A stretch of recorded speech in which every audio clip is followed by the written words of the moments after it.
who is the keeper of the cup, which sounds like a title out of Game of Thrones, but it's actually an extraordinary story.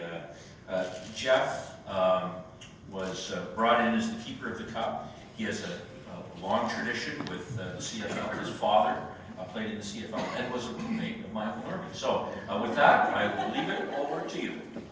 Good afternoon, ladies and gentlemen. Thank you very much, Your Honor, Colonel, and Mr. Emma, one of my favorites, Mr. Ambrosi.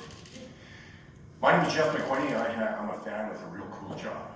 I get to take care of 3,802 players and administrators that have started our league since 1909. We were 41 years old as a country, infants, and we chose to go to war in 1914.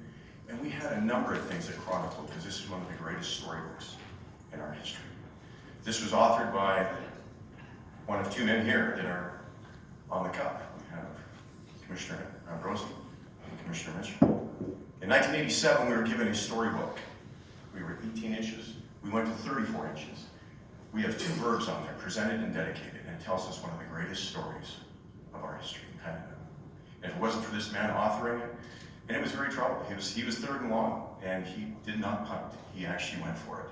And he gave us a great story for me to tell about great men that have done things like Norman Kwan. Crossing racial lines, religious lines in the 50s was extremely difficult. In 1943, and congratulations, sir, your father would be very proud of you today. Grey Cup champion in 1943, when they did not get Grey Cup rings, they received food. We moved on into different levels of Grey Cup standards. We were given nationalism because of this Grey Cup, because of this gentleman here. We have 3,802 names. We've had 100,000 players go through this league. And it's an honor to represent them. When we move towards being nationalized and now will be globalized, I'm going to leave you with a story that has a lot to do with Norman Kwan. In 2007, my dad was in his 5th year of cancer. We brought the cup to him because we knew that was something that would invigorate him. We were in the kitchen. Bob Morreale, who Mike Morreale is his son, he's a 2-time Grey Cup champion, was in our kitchen, and I overheard Mr. Morreale saying, and my father's name being Keeper, was, "Keeper, would you like to drink up the cup again?"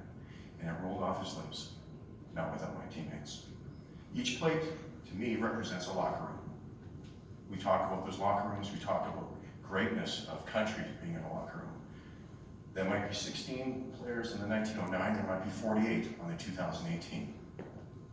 But there's 38 million in this country, and we go mare to mare, ocean to ocean, and those connect us to every one of you are 8 delegations from the international unions.